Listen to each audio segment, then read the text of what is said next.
पता नहीं क्यों मैं उनको अच्छा लगने लगा, तो पता नहीं क्यों वो मुझे बहुत बहुत चैलेंजिंग रोल्स प्लेज में देते रहे और मैं करता रहा, और पता नहीं क्यों वो सारे के सारे रोल उनको अच्छे लगे। मैं आज भी इस बात को खोज रहा हूँ, लेकिन मैं अपने आप को भाग्यवान मानता हूँ कि मुझे वासु जी जैसे डायरेक्टर के साथ बहुत बहुत अच्छे प्लेस में काम करने का मौका मिला। ये मेरी यात्रा है। इस यात्रा के बारे में जब पेरेंट्स को पता चला, जनरली होता है, जैसे हमारे साथ भी हुआ था, भाई भी यही है, जब ये कहा जाता है रंगमंच, और अभी भी हम लोग बात कर रहे थे उससे पहले कि अच्छा ठीक है आप क्या करते हैं, बोले रंगमंच करता हूँ। नहीं रंगमंच तो ठीक है, आप करते क्या हैं, ये क्वेश्चन आता है। तो जब पेरेंट्स को ये बात का पता चला तो क्या रिएक्शन था? एक तो मैं आपका एक शब्द सुधार देता हूँ, हमारे जमाने में हम रंगमंच भी नहीं कहा करते थे, वो क्या करते थे, नाटक करते। और पता नहीं क्यों आज की तारीख में भी नाटक करते हैं तो लोग ऐसे लेते हैं जैसे को बहुत ही यार नाटक मत कर यार, यार नाटक कर रहा है। मुझे बहुत पीड़ा होती है, लेकिन ये एक थॉट बन गया है, ये एक सोच बन गया है कि जब भी कोई आदमी कुछ बवाल करता है, कुछ भी झूठ बोलता है, कुछ भी करता है, तो उसको नाटक से जोड़ दिया।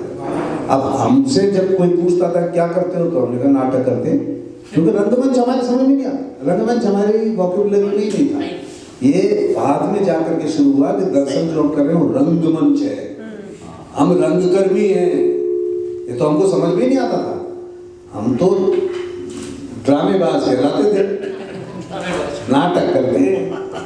और जिससे भी इस चक्कर में क्या होता था कि कई पारिवारिक जो सम्मेलन होते हैं कि किसी की शादी है परिवार में, तो मैं बचता था जाने से, क्योंकि मैं इस सवाल से बड़ा अटपटा महसूस करता था कि शादी में सबसे पहले जाकर के वो कहेंगे और तुम्हारा छोटा भैया क्या कर रहा है, अरे यार नाटक कर रहा है, ये हमारे भाई साहब का होता था, तो क्या करें। तो मुझे थोड़ा अजीब सा लगा, तो मैं अधिकतर अवॉइड करता था जाना, कि मैं ना जाऊं तो कम से कम मेरी वजह से इनको भी नीचा नहीं देखना पड़ेगा, जो मेरे पिता तुल्य है, उनको कहना पड़ता था यार।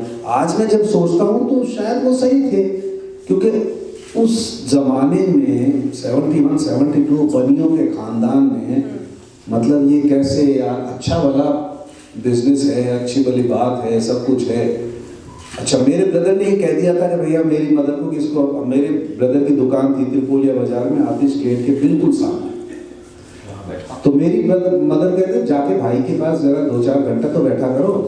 हम चले गए 2-4 घंटा, ब्रदर बोले हम जरा आते हैं, तुम जरा बैठना देखना। कोई भी ग्राहक आए भाई ये कितने का, अभी सेट नहीं है।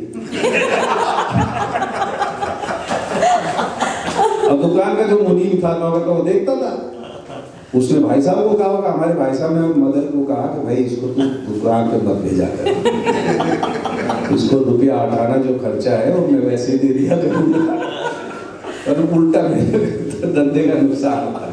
तो ऐसे हमारे दुकान से मुक्ति, लेकिन फिर भी बैठ के ये सारे दोस्त जानते हैं उस टाइम थड़ियाँ होती थी मेन दुकान के बाहर, तो ये लोग थड़ियों के पीछे से इशारा किया करते थे 10-11 बजे, भाई हाँ 11 बजे हमारा कॉफी हाउस जाने का टाइम हो गया, तो निकल लेते थे हम।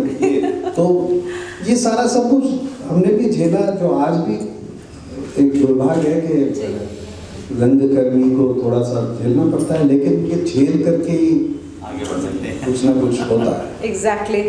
आपने जयपुर में काफी लंबे समय तक, काफी लंबे अरसे तक रंगमंच किया, उसके बाद आप दिल्ली रेपेटरी भी गए।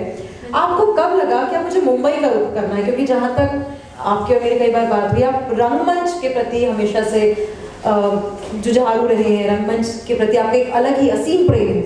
मुंबई की तो तरफ मैंने आपको बता दिया कि रंगमंच तो कैसे भूला जा सकता है, यदि कोई अपनी माता को भूल सके तो रंगमंच को भूले। मुंबई की तरफ रुख करना ये कब लगा आपको? हाँ, ये ऐसा है कि पहले मैं यहाँ से रेपर्टरी कंपनी में गया, Shri Ram centre repertory company में ज्वाइन किया, फिर मैं NST रेपर्टरी कंपनी भी में गया, पर लेकिन वो मैंने जल्दी छोड़ दी। फिर मुझे एक मौका मिला भानु जी के साथ काम करने का, गौरी एक राजस्थान का जो फोक फॉर्म है, तो ये सेंट्रल संगीत नाटक अकेडमी का एक प्रोजेक्ट था, तो उन्होंने मुझे वजीफा भी दे दिया, स्कॉलरशिप दे दी, तो वो काम निकल गया मेरा, तो मैं भानु जी के साथ काम करने लगा। उसके बाद फिर मैं दिल्ली नहीं गया, वापस जयपुर आ गया। ईमानदारी से कहूँ तो जयपुर में मुझे थोड़ी, मतलब जयपुर के रंगकर्मी कभी इसको अन्यथा न लें, लेकिन मुझे थोड़ी सी तकलीफ होने लगी थी। तकलीफ ऐसे कि मुझे लगा था कि मेरी दो तरीके की तकलीफ थी। एक तो मुझे एज ए क्रिएटिव पर्सन लग रहा था कि मेरी यात्रा रुक गई है। अब कोई भी कोई नाटक उठाता है वो मुझे कास्ट कर लेता है और मैं ही अपने आप उसको कर लेता हूँ, अधिकतर बातचीत करके कर लेता हूँ, नाटक हो जाता है। लेकिन मेरी वो भूख खत्म नहीं हो रही थी जो वासु जी ने जागृत की थी किसी टाइम मेरे अंदर। मुझे मेरी ग्रोथ नहीं दिख रही थी। घूम फिर करके वही नाटक है, वही सब कुछ है। नंबर 1। नंबर 2, मैंने अपने घर से, बावजूद इसके कि मेरे घर वाले सब बहुत अच्छे थे, किसी भी क्षण मेरी मदद करने को तैयार थे, लेकिन मैंने अपने घर से एक लंबे अरसे से अपने लिए पैसे लेना बंद कर दिया था। मैं घर पे जाता था, सोता था, खाना खाता था, वो सब कुछ।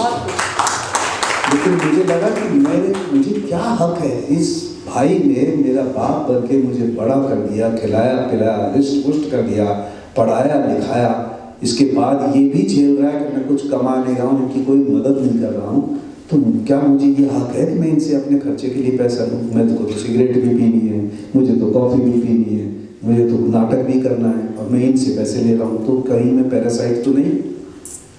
अब रहने को तो घर चाहिए, खाने को रोटी भी चाहिए, लेकिन इसके अलावा भी आदमी, तो वो मैंने बंद कर दिया। रंगमंच की सबसे बड़ी दुविधा ये है कि उसके पास पेट पालने के लिए कुछ नहीं है। जयपुर का रंगमंच अधिकतर उन लोगों की वजह से जीवित रहा जो नौकरियां करते थे। मैं शुक्रगुजार हूँ उनका। हम उस टाइम भी कहते थे इनका क्या है, मजे करते, नौकरी करते, शाम को आ जाते हैं रिहर्सल में, यार हमारे को देखो, लेकिन उनके बगैर नाटक हो नहीं सकता था। कितने से लोग थे जो सब कुछ छोड़ छाड़ के खाली नाटक करते थे।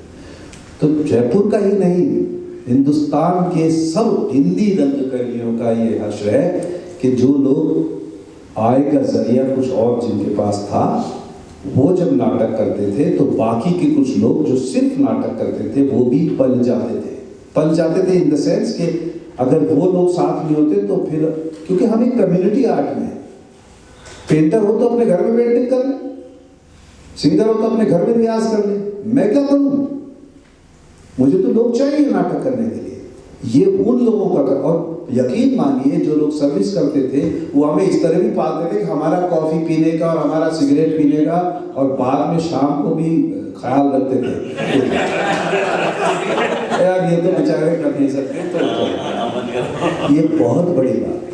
और मैं शुक्रगुजार हूँ, ता जिंदगी उन लोगों का शुक्रगुजार रहूंगा जो नौकरी करते रहे और हमारे साथ जुड़े रहे। उतने ही पैशन, उतना नहीं, थोड़ा कम होगा पैशन, क्योंकि उनको डिवाइड करना होता था अपना पैशन अपने काम के लिए। मैं उन्हें दोष नहीं देता हूँ आज की तारीख में, लेकिन पैशन के साथ काम किया, तो वो उन लोगों की वजह से हमने किया। तो मेरे को कुछ कमाई का जरिया नहीं था। तीसरा एक और कारण था कि मेरे जो साथ के जितने भी लोग थे वो तब तक बम्बई चले गए थे। यकीन मानिए, मेरे से जो, मैं जूनियर शब्द का इस्तेमाल कभी नहीं करता because I don't believe in, मेरे से जो यंगर थे जिन्होंने मेरे बाद में थिएटर करना शुरू किया और काफ़ी बाद तक मैं थिएटर करना शुरू किया, वो भी बम्बई चले गए थे। और वो सब कह रहे थे कि बस एक अब तुम हो जो वहाँ पर अटके हो, यार क्या करो, आ जाओ एक बार ट्राई यहाँ पर आ जाओ। मैं नहीं गया, लेकिन मुझे एक बहुत गोल्डन अपॉर्चुनिटी मिली बॉम्बे जाने की कि विजया मेहता एक बहुत बड़ा नाम है रंगमंच में और फिल्मों में भी। रंगमंच के कुछ अच्छे प्लेस तो उनके हैं ही, शायद आप लोग जानते हो, ना भी जानते हो, हमीद अबाई चिकोठी और ये सब कुछ।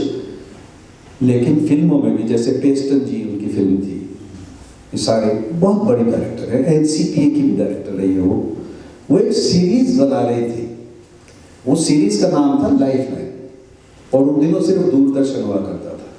तो दूरदर्शन के लिए वो एक 13 एपिसोड का, बाद में 26 एपिसोड का हो गया, एक सीरियल बना रही थी लाइफ लाइन। अब मैं बम्बई गया हुआ था क्योंकि हैदराबाद में मैंने एक फिल्म की थी उसकी डबिंग के लिए। तो इला जो जयपुर की हैं, मैं उनसे मिलने गया तो उन्होंने कहा यार विजय भाई ऐसे ऐसे सीरीज बना रही, तो मिल ले उनसे। और विजय भाई मुझे जानती थी थोड़ा पहले भी, क्योंकि दिल्ली में मैं उनसे मिल चुका था। तो उन्होंने मुझे उस सीरीज में रोल दे दिया, तो मेरे पास एक वजह बन गई कि अब मैं बम्बई चला जाता हूँ। तो वो रोल मुझे करने को मिल गया जी। और इस तरीके से मैं फिर बम्बई चला गया। लेकिन मैं गर्व के साथ ही कहता हूँ, अपनी पीठ थपथपा रहा आदमी को कभी कभी अपनी पीठ थपथपाने का भी हक हासिल है जी। और मैं उस हक को इस्तेमाल करके कह रहा हूँ। लेकिन मुझे बम्बई गए हुए इतना वक्त हो गया, मेरे जयपुर के सारे मित्र इस बात के गवाह हैं, मैंने जयपुर को कभी नहीं भुलाया। जयपुर मेरी रगों में हमेशा बसता रहा, दौड़ता रहा, मेरे सांसों में बहता रहा।